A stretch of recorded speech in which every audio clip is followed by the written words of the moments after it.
On this episode, Timothy just got back from the Brewers Cup, and we talk about this whole contraption here. What is it?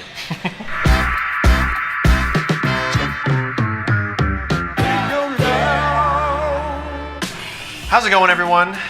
Kendon here with Victrola and with my friend Timothy. Timothy is our barista trainer and an educator here at Victrola. He just recently came back from a super cool event way out in Knoxville. It's the Brewers Cup, which is one of the handful of events that are put on by baristas and coffee brewers and coffee roasters that all come in and compete with different kinds of events that are all part of the industry and part of advancing the different techniques and thoughts and ideas around coffee. And it's pretty exciting to be a part of it. So we're going to talk a little bit about that today, what we learned, what we did, and hopefully you guys will get a little insight into the industry stuff for that. So Timothy, tell us a little bit about what just happened. Yeah, cool. So what happened in Knoxville was actually the qualifying event for the Brewers Cup. What it is just like a way for the community, the coffee community, to come together. That's pretty much the entire reason for these. Yeah. Yes, it is to showcase the beautiful coffees that roasters roast, baristas prepare, growers grow. It's just everything like that just coming together. Yeah. So if you've ever seen, some of you may have seen the barista, like the World Barista Champs or the U.S. Barista Champs. That person's on the bar serving espresso. Yep. You were not. You were using the Chemex setup here. So I was using this little Chemex here. Slide that over here. It's a 3-cup Chemex. And the whole idea. So the barista competition is really fun. It's really intense. Baristas will showcase their coffee. They'll pair it with milk. They pair it with they make a signature beverage. It's all espresso.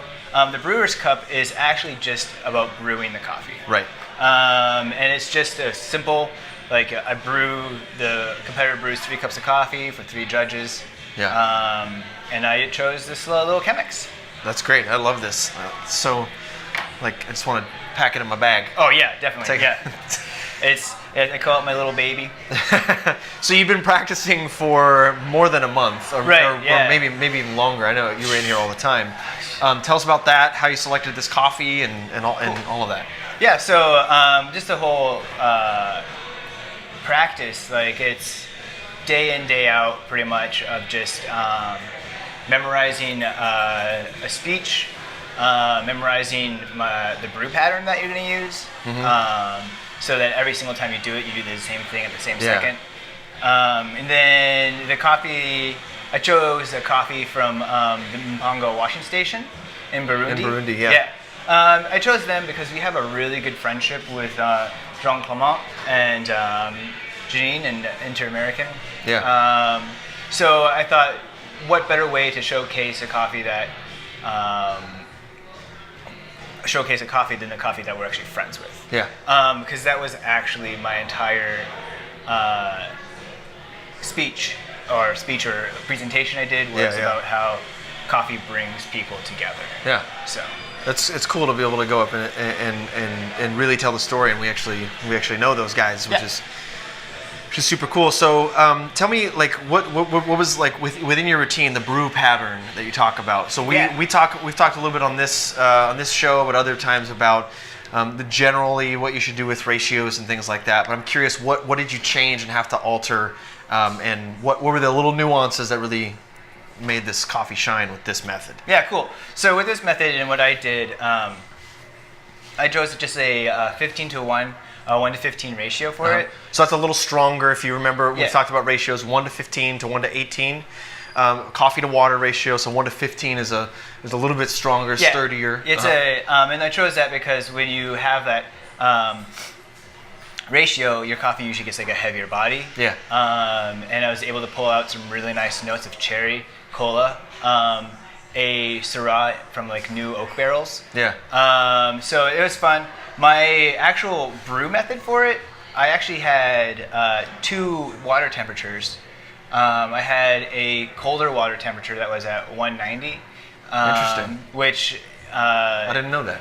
drops below the traditional. Yeah, the recommended SCAA of 195 to 205. Yeah, so I did a pretty big bloom. I did, my dose of coffee was 15.1 grams of coffee.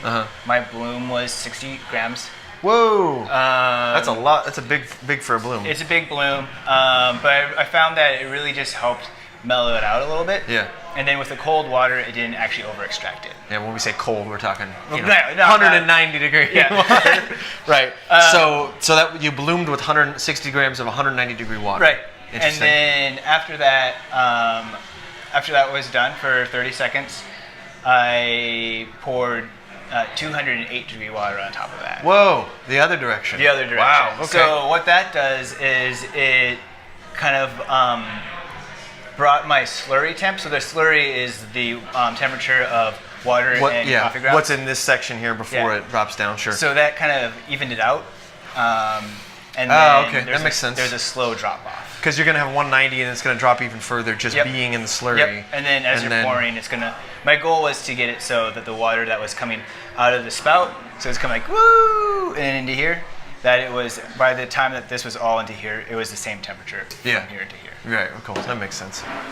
Wow, that's interesting. And then, did you have any weird like pouring patterns or anything like that? Yeah, my pouring patterns. Shake it for it a little bit or something. Yeah, no. It was just what I do with it. I just kind of did a nice little circle, and then I did a straight pour, and then I pulse brewed it. So I did like a circle, brewed it, and then until a while, and then I like let it sit for like 30 seconds. Did my other two, and then came back and finished to the 240. Cool. Nice. That's cool. And what were just in a couple of words? What were your final tasting notes to the judges? Cool. So the Burundi, it's a really fun coffee. My final tasting notes for the judges were cherry, cola, like a Coca-Cola, and Syrah. Syrah, yeah. That is a delicious coffee. I got to taste it during your practice rounds. Yeah, it's super good, super good. Well, so it was a great experience. Tell us more about the experience. Yeah, it's really great. I love all the people that come out for these events. It's really good people. It's really good, real good people. Just people that are passionate about making coffee. They're really excited to show what they have. Yeah. It's where I belong. So good. That's good. That's good to hear. Well, that's a little bit about some of the things we're up to, and hopefully it kind of gives you a little bit of insight into, some of the deeper parts of the industry. You don't have to go crazy nuts if you're watching this. You can if you want to. You can go crazy nuts about. I mean, I guarantee you that every competitor at the Brewers Cup measured knows exactly how many times around they went, because every little tiny thing when the final product is, let's evaluate how perfect this brew is or not. They go nuts with every single variable, as well as having to talk about this coffee and tell the story. And it's a very practiced skill. It's very cool to deep dive in on one particular coffee, one particular brew method like that. And it kind of showcases what you can do. I'm sure you don't brew that way every single morning. Oh, no. Or are you telling yourself in the mirror and then this coffee, Timothy, Well, I did that during practicing. That's not how you psych yourself up every morning. Yeah, no. Usually in the morning, I'm just like, what's going on? Yeah. So hopefully that gives you some insight at what can be done at some of the amazing things that are in there. Go do some Googling on that. Yeah. I'm sure you can find some videos on YouTube. But all in all, it's something that there are new techniques and things and stories that come out of those, because people keep trying to get better and better each year. Yeah. And then they bring it back to to our bars and our coffee shops. So it's a super fun part of the industry, and so if you're interested at all, get involved next time there's an SCAA event or those sorts of things. They always need volunteers. Just going to do that shout out right there.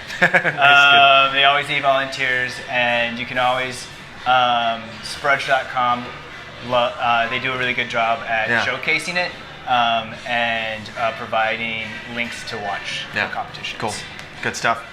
Anyways, guys, thanks so much for watching. Once again, we want to help you get more out of your coffee, so send in your questions. If we use your question, we'll send you a free Ask Victrola t-shirt. So that's it for today. Thanks for watching. We'll see you later.